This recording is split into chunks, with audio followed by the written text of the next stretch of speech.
مقلد نے دلیل پوچھی.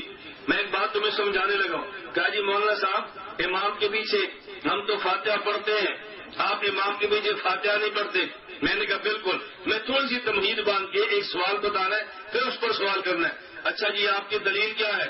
میں نے کہا قرآن کریم ہے, وَإِذَا قُرِئَ الْقُرْآنُ فَاسْتَمِعُوا لَهُ وَأَنصِتُوا لَعَلَّكُمْ تُرْحَمُونَ. اور امام احمد فرماتے ہیں اجمع الناس وَلَعَنَّا نَزَلَتْ فِي الصَّلَاةِ. امت کا اجماع ہے, یہ نماز کے بارے میں ہے کہ جب امام نماز میں قرآن پڑھے تو پیچھے مقتدی امام کے پیچھے نماز میں قرآن نہ پڑھے. یہ اجماع امت ہے کہ نماز کے بارے میں آیت اتری ہے. اب اس نے کہا کہ امام کے پیچھے قرآن ہم بھی نہیں پڑھتے. میں نے کہا تم تو پڑھتے ہو. اس نے کہا کہاں پڑھتے ہیں؟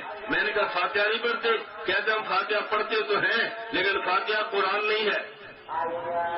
یہ بنیاد سمجھیے. کیا کہنے لگا؟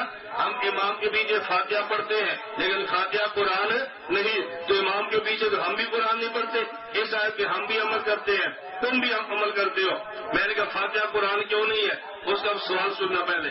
اس کا سوال یہ ہے, مجھے کہنے لگا کہ یہ بتاؤ قرآن کریم کے پارے کتنے ہیں؟ آپ بتاؤ, پھر آپ کو سوال سمجھ آئے گا. قرآن کے پارے کتنے ہیں؟ 30. پہلا پارا کہاں سے شروع ہے؟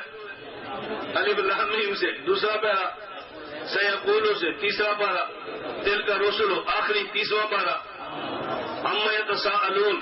تو سورۃ الفاتحہ کدھر گئی؟ اس نے کہا جی جب قرآن کریم کے 30 پارے ہیں کسی ایک پارے میں سورۃ فاتحہ نہیں ہے. پہلا پارا الف لام میم سے, دوسرا سیقولو سے, تیسرا تلک رسل, آخری عما یتساءلون. تو اگر فاتحہ قرآن ہوتی تو کسی پارے کا جز ہوتی نا. جب 30 پاروں کا نام قرآن ہے, کوئی پارا فاتحہ سے شروع نہیں ہو رہا, تو پھر اس کا مطلب یہ کہ فاتحہ قرآن ہی نہیں ہے. اس نے سوال کیا. میں نے کہا یہ بتاؤ قرآن کی صورتیں کتنی ہیں؟ کہتے 114. نہیں سمجھے؟ قرآن کی صورتیں کتنی؟ 114. میں نے کہا پہلی صورت کون سی ہے؟ کہتے فاتحہ. میں نے کہا جب قرآن نہیں تو قرآن کی صورت کیسے؟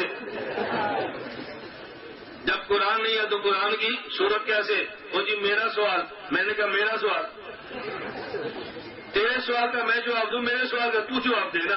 اچھا مجھے تو اس کا جواب آتا ہے الحمدللہ, یہ نہیں آتا. میں صرف یہ بتا رہا ہوں اس کو پریشانی تو لگ گئی نا. اب اس کو جواب تلاش کرنا پڑ گیا نا. بھائی تلاش کرے جواب. ہم نے کیا ظلم کیا؟ ہم سوالوں کے جواب تو دیتے رہے لیکن ہم ان کو سوالوں کے اندر نہیں ڈالا کہ ان الجھن کا شکار ہو. میں نے اس لیے کہا کبھی سوال کا جواب سوال کا جواب ہوتا ہے اور کبھی سوال پر سوال سوال کا جواب ہوتا ہے.